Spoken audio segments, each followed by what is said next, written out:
Salutare, prieteni! Bine ați revenit la un nou episod din Conversații Cruciale. Astăzi discutăm o dilemă reală pe care o avem noi tinerii. Împreună cu mine în platou este domnul Doru și Robert. Și întrebarea este cum să ai încredere în tine fără să fii arogant. De fapt, dacă sincer, domnule Doru, nu se confundă adesea încrederea cu aroganța? Da, eu cred că mulți confundă modestia cu nesiguranța. Deci ei cred că dacă ești modest, de fapt ești nesigur. Și dacă ai încredere în tine însuți, în mod automat ești și arogant, ești mândru. Dar în realitate nu este așa, pentru că diferența o face nu tonul vocii sau modul în care te prezinți, ci motivația care stă în spatele acelui comportament. Ce aveți în vedere aici? Adică... Încrederea este liniștită, nu are nevoie să demonstreze absolut nimic. Pe când aroganța este gălăgioasă și mereu încearcă să argumenteze și să demonstreze că este superior celorlalți. Și C.S. Lewis a formulat foarte frumos: mândria nu înseamnă să te bucuri de ce ai, ci să vrei mereu să fii mai presus de ceilalți. Foarte bun acest citat.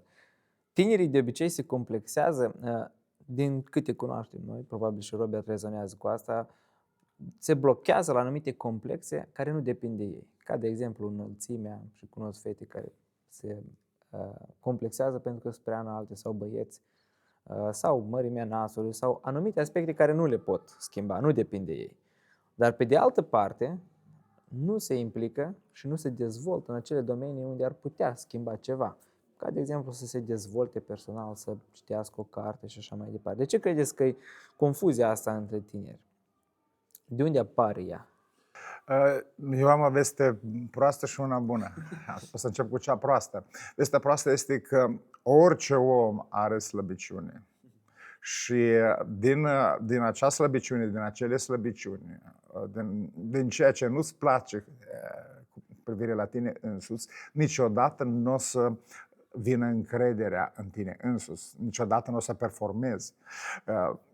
Dar vestea bună este că orice om, orice adolescent, orice tânăr are calități, are valori, are competențe și în măsura în care îți descoperi, te autoevaluezi în mod sincer și îți descoperi valoarea, competența, potențialul și te instruiești în acel domeniu, îți crește încrederea în tine însuți și poți ca să depășești acea neplăcere cu privire la tine însuți, pentru că ai o slăbiciune, ai ceva ce nu-ți place. Ceea ce nu-ți place, mai bine o accepti să trăiești cu ea, de exemplu înălțimea, dar te concentrezi pe aturile tale. Și acolo dezvolți. Viața, în realitate, îți oferă succes în ciuda acelor neplăceri cu privire la tine însuți. Și oamenii care au încredere în ei înșiși, vezi mai bine, au și ei probleme. Eu cunosc oamenii cu o puternică încredere în ei înșiși și care sunt oameni de mare influență și sunt foarte scunzi și deschis spun că sunt complexați de faptul că am un prieten, unul dintre mentorii mei este scund, da? Alții au kilograme în plus.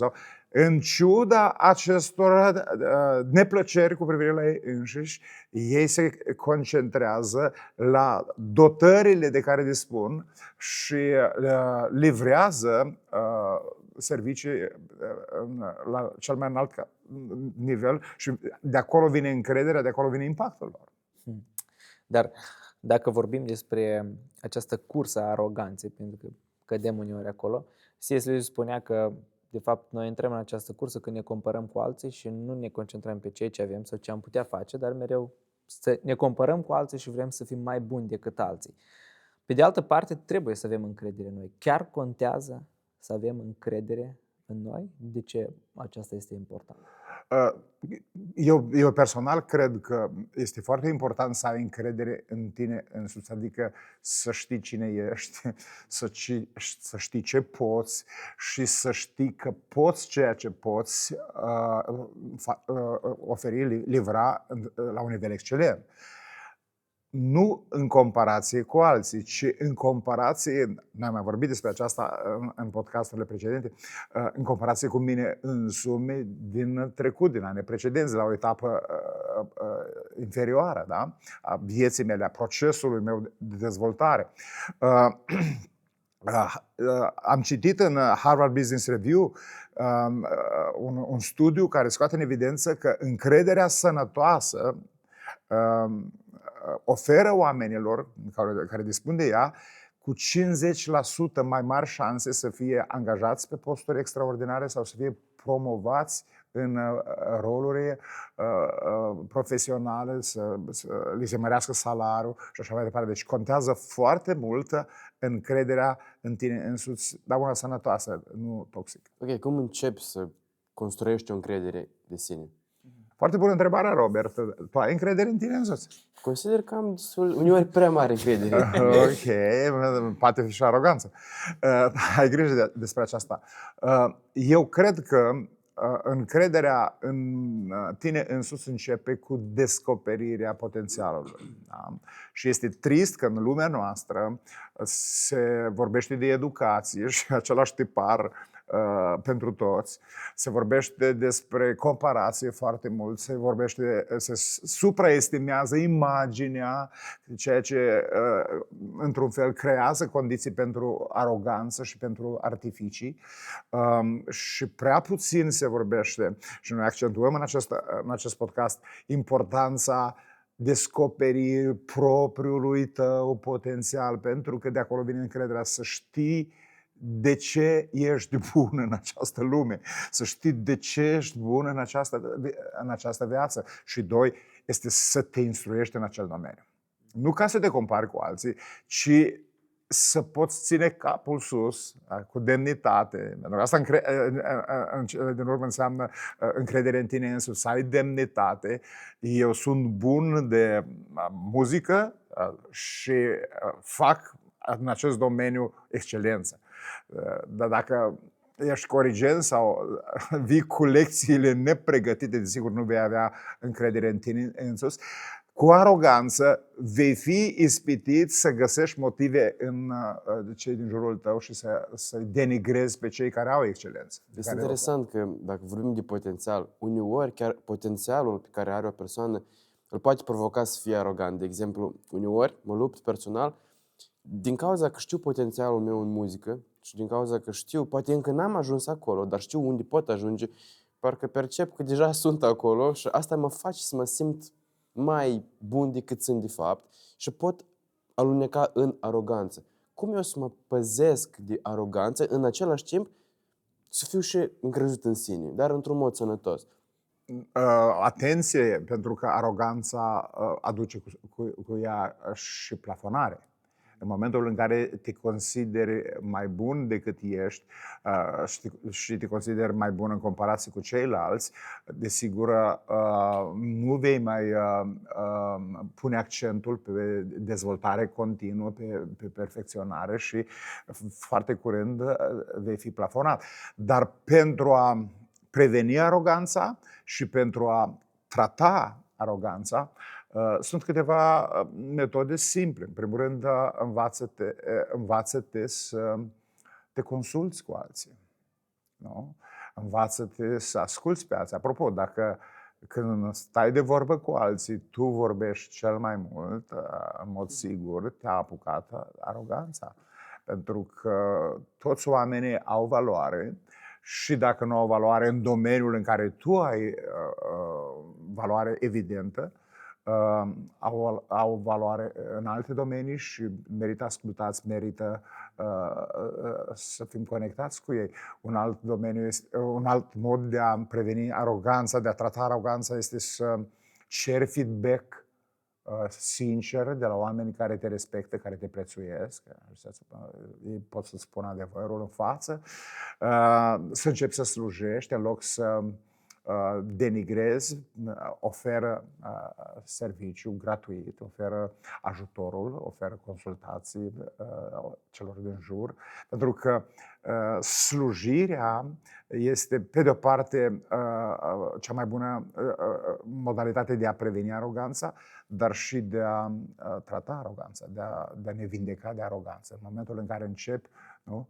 Și este foarte important să ascultăm pe alții într-un mod activ, da? Fără să întrerupi, într-un mod activ și eventual să întrerupi cu întrebări pentru precizare a ceea ce asculți. Sunt total de acord. Odată am avut ocazia să vorbesc cu un muzician mult mai bun ca mine, în toate domeniile, matur. La noi în Chișinău, nu mai țin minte exact cu cine, dar țin minte că eram odată la o repetiție și m-am întâlnit cu el și am rămas șocat că m-a lăsat pe mine să vorbesc mai mult decât el. Eu vorbeam cu el și mi-am dat seama că omul ăsta nu-i arogant. Faptul că mi-a dat voie, eu fiind mai neexperimentat, mai puțin experiență, mai puțin skill în general în muzică, faptul că mi-a dat voie să vorbesc mai mult m-a făcut să-l văd pe el ca pe un om smerit și a crescut valoarea lui în ochii mei foarte mult. Da, pentru că de obicei oamenii cu multă experiență nu au nevoie de validare. Nu? Oamenii cu multă influență, cu mare influență, nu au nevoie de aprecierea mea, aprecierea ta. Ei știu cine sunt, ei au apreciere, ei sunt celebri, indiferent de opinia mea cu privire la ei. Și din acest motiv ei nu simt nevoia să se scoată în evidență pe ei însăși, să domine, să se afișeze și așa mai departe. Dar sunt așa fel de oameni, mulți. Mai mulți sunt aroganți, cred că, decât smeriți, după părerea mea. Da, eu cred că aceasta este o boală a secolului și rețelele de socializare promovează acest lucru, iar în momentul în care imaginea contează mai mult decât realitatea, desigur se creează un context favorabil aroganței și oamenii aroganți par a fi oameni influenți. Am spus par a fi oameni influenți, pentru că, în esență, în realitate, acestea sunt artificii. Oamenii aroganți nu vor fi niciodată influenți. Oamenii aroganți niciodată nu vor face echipă. Cine dintre voi, care ne ascultați, vreți să fiți în preajma oamenilor aroganți? Cine dintre voi vreți să angajați oameni aroganți la lucru? Cine dintre voi vreți să aveți conducători aroganți și așa mai departe? Deci nouă nu ne place să fim în preajma oamenilor aroganți. De ce? Pentru că te fac să te simți rău, pentru că te umilesc, pentru că te resping, pentru că întotdeauna te critică într-un mod nejust, nesănătos și nimănui nu-i place. Ok, dar există și cealaltă parte. De exemplu, fiecare dintre noi a fost acuzat de aroganță odată în viața noastră, cel puțin. Și de multe ori nu e pe drept. Ați fost vreodată acuzat de aroganță și a fost pur și simplu pur din invidie persoană? Desigur că am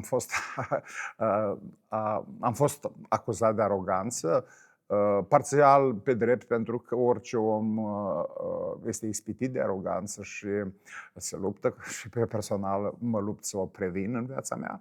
Dar în momentul în care începi să iei în serios un anumit domeniu, în momentul în care înțelegi cine ești și care este chemarea ta în viață, în momentul în care suflici mânicile și te implici serios într-un domeniu profesional, și începi să te bucuri de rezultate, desigur apar criticile și printre altele este și critica aceasta îmbrăcată în noțiunea de aroganță. Totul pentru mine înseamnă să nu răspund la aceste critici, nu? Pentru că în momentul în care începi să contrazici, în momentul în care intri în acest joc al polemicii, să te aperi, să te justifici, să te acoperi, deci, într-adevăr, dai dovadă de aroganță. Oscilând între aceste două, că astăzi discutăm și despre aroganță, am înțeles cum să o prevenim. Pe de altă parte, vreau să discutăm un pic cum putem preveni neîncrederea, complexele, pentru că eu personal, background-ul m-a setat din start, venind în oraș din sat, să fiu complexat din start. Și cred că sunt mulți tineri pe care background-ul se setează în așa fel încât ei să aibă anumite complexe, ținând cont de unde vin. Fie familia lor, localitatea sau tot ce au trecut în trecut. Cum ai trecut peste neîncrederea în sine? Cred că a fost doar acel moment când mi-am înțeles valoarea mea, pentru că educația am primit-o, familia a fost sănătoasă, principiile le-am învățat și mi-a trebuit timp să mă acomodez doar la cultură, să înțeleg limbajul tinerilor și după ce am depus efort, am învățat, am înțeles, m-am integrat. Dar din start am fost foarte complexat și nu mă simțeam atât de bine. Deci mi-a luat timp doar să învăț cultura, limbajul și să mă acomodez. Asta e experiența mea personală. Dar eu am avut doar complexul ăsta că vin de la țară și nu știam, nu eram la același nivel, nici haine, nici cum arătam, nici tunsoare, etc. Deci, din nou, e vorba de imagini, dar în interiorul meu, eu am avut valoarea pusă, înrădăcinată, am știut principiile, știam cumva cine sunt, am fost iubit de părinți și am crescut sănătos în interior și mi-a trebuit doar o chestie de timp ca să mă adaptez culturii. Dar mi-e interesant cum rămâne cu tinerii care și în interior au anumite complexe care se pentru cei complexați, pentru cei care au această dificultate, un sentiment de inferioritate la un moment dat, sfatul meu este unul, nu confunda ceea ce ai cu cine ești. Nu? Deci s-ar putea să nu ai marfă cât au alții și e rău dacă te compari și chiar dacă ai cât au ei, nu-ți ajută la nimic. Important este să știi cine ești, să știi care sunt calitățile tale, nu doar dificultățile și neajunsurile din viața ta. Deci sfatul meu este pentru cei care se complexează, este să nu pun accentul pe ceea ce au sau n-au, în comparație cu alții care au sau n-au.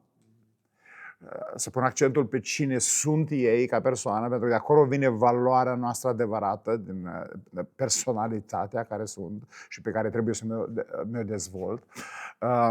Și de asemenea să se concentreze la procesul de devenire. Contează cine devii tu, nu cine ești la un moment dat. Da? Pentru că poți să fii o mare valoare plafonată și să degradezi, sau poți să fii un tânăr, un adolescent care nu vede mare valoare în el încă, dar își ia în serios responsabilitatea de a persevera în procesul dezvoltării, pune mâna pe carte în mod serios, se implică în mod practic, în mod serios, este disciplină. Pentru că în aceasta constă de fapt valoarea mea ca și om, în ceea ce m-a înzestrat Creatorul, sunt om a credinței, credem în înzestrarea naturală cu care ne-am născut, dar și în stilul de viață pe care l-am adoptat, favorabil dezvoltării mele. Disciplina mea în viață, atitudinea mea în viață, seriozitatea cu care fac ceea ce fac, pentru că acestea mă propulsează sau mă trag înapoi în funcție de seriozitatea cu care sunt abordat, pentru că în final eu sunt evaluat și tu ești evaluat în această lume, promovat sau retrogradat în funcție de ce fel de om ești și ce comportament ai. Și acum dacă am merge de la acest fundament la pași practici pentru a ne construi încredere. Sunt un tânăr cu anumite complexe, etc., dar vreau intenționat să nu deviez în aroganță, dar să-mi construiesc încrederea. Ce ne-ți recomanda pentru asta? Asta este simplu ca bună ziua. În fiecare seară, înainte să te culci, identifică măcar un lucru pentru care să fii recunoscător că ți-a reușit în acea zi. Nu să te lauzi, ci să spui, îmi pare bine că mi-a reușit. Dar iar, dacă nu ești responsabil, să știi că poți face ceva și poți face ceva la cel mai înalt nivel, desigur, seara nu o să ai pentru ce să te bucuri de satisfacție. Nu o să ai ce celebra, noi spunem. Pentru că aceste reușite mici clădesc drumul spre încredere personală. Nu trebuie să te lauzi, dar ție însuți trebuie să îți spui cu satisfacție cu privire la această reușită. De asemenea, este important să îți pui această întrebare în fața oricărei acțiuni, să-ți pui întrebarea dacă adaug valoarea prin acțiunea pe care o voi face sau vreau să îmi creez o imagine doar. Vreau să obțin afirmare, validare prin aceasta. Pentru că este una să urmărești creșterea încrederii în tine însuți și este cu totul altceva să urmărești aplauzele celor din jur. Poți să devii lăudăros și arogant în loc să devii o persoană care are încredere în ea însăși. Ai vrut să întrebi ceva? Da. Mi-era interesant că, de fapt, sunt unii care sunt aroganți și nu știu asta. Sau aș generaliza că majoritatea aroganților sau oamenilor mândri nu conștientizează acest lucru. Și mi-e interesant să presupunem că eu sunt un așa om. Nu aud pe nimeni, nu cred, le pun pe seama că sunt critici și așa mai departe. Cum îmi dau seama că, de fapt, tind să caut aplauzele oamenilor, să mă afirm eu și nu uit despre, sincer, valoarea care o adaug? Câteva criterii ca să-mi identific aroganța. Da, deci, repet, dacă vorbești mai mult decât ceilalți, este foarte posibil că ești arogant. Dacă nu accepti feedback-ul sincer din partea prietenilor tăi, următoarea etapă este să nu mai ai prieteni. Pentru că dacă nimeni nu te poate aborda cu o obiecție prietenoasă, ești arogant. Dacă mereu ești creativ să denigrezi pe ceilalți, da? Chiar dacă ei muncesc, chiar dacă ei au anumite reușite, cauți motive să-i pui jos, să le știrbești din imagine, este foarte posibil că ești arogant și mai ales dacă în tăcere, fără să știe nimeni, celebrezi eșecul celor din jur, sigur ești arogant.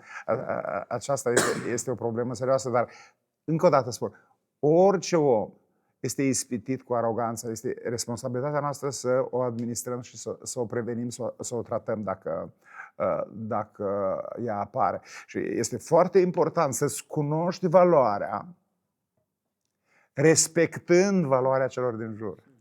Nu este suficient să ai încredere în tine însuți, să cunoști valoarea, că poți disprețui valoarea sau pe cei care încă nu au încredere în ei înșiși. Este important să-ți cunoști valoarea și să recunoști valoarea celor din jur. Așadar, încredere sănătoasă, e liniștită și se vede, de fapt, în fapte, nu în prea multe vorbe sau laude pe care le trâmbițează unii. Dacă aici, apropiindu-ne de încheiere, dacă ați putea să concluzionați care este totuși limita între aceste două, pentru că mi se par extreme, dar noi totuși trebuie să mergem într-un echilibru, fiind încrezuți în noi, pentru că este necesar să avem această încredere și pe de altă parte să nu alunecăm în aroganță. Care ar fi această linie sănătoasă? Linia sănătoasă între încredere personală și aroganță, eu cred că trebuie să fie recunoscută prin atitudine. Deci, pe de o parte, oamenii care au încredere în ei înșiși sunt ca un magnet, atrag oamenii, sunt prietenoși, sunt gata să ajute pe alții, să încurajeze pe alții.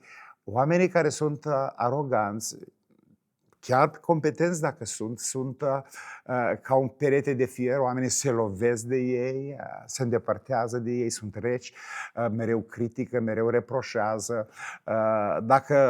Dacă ei au reușit bine, ei spun putea fi și mai bine. La un moment dat, chestia asta e culturală pentru noi și foarte important. Deci oamenilor aroganți le este greu să recunoască valoarea altora. Deci omul care își cunoaște valoarea și este modest și este cu adevărat valoros, apreciază valoarea celor din jur și adaugă valoare, se simte bine în prezența celor din jur, la valoarea lor. Lansați-ne o provocare nouă tinerilor. Ca să mergem pe acest echilibru, lansați-ne o provocare pentru această săptămână. Eu cred că toți voi tineri aveți nevoie de mai multă încredere în voi înșivă. Adolescenți, tineri, băieți, fete. Provocarea mea pentru săptămâna aceasta este următoarea. În fiecare zi identificați pe cineva, să-l încurajați, să-l validați, să-l susțineți, să-i adăugați valoare într-un fel. Și veți vedea că vă crește propria încredere în voi înșivă. Veți vedea că vă veți recunoaște, vă veți regăsi propria valoare mult mai clar, mult mai bine. Mulțumim mult! Dragi tineri, succes în administrarea acestor două, între aroganță și încredere, dar cel mai mult cultivăm încrederea în noi înșine. Am specificat astăzi că nu-i totul despre imagine și de aceea în episoadele următoare vom discuta anume acest lucru. Ești mai mult decât imaginea ta, mai mult decât ceea ce se vede. Ne vedem data viitoare, dar până atunci dați-ne un subscribe, abonați-vă, faceți share acestui episod și dacă ai prieteni care au nevoie de încurajare să-și crească încrederea în sine sau dacă ai prieteni care au nevoie de mustrare legat de aroganță, glumesc legat de asta, puteți să faceți un share și la acest episod, să le rugați să-l asculte pentru că sunt sigur că îi va putea ajuta. Mulțumim mult, mulțumim că sunteți alături de comunitatea Conversații Cruciale. Pe curând!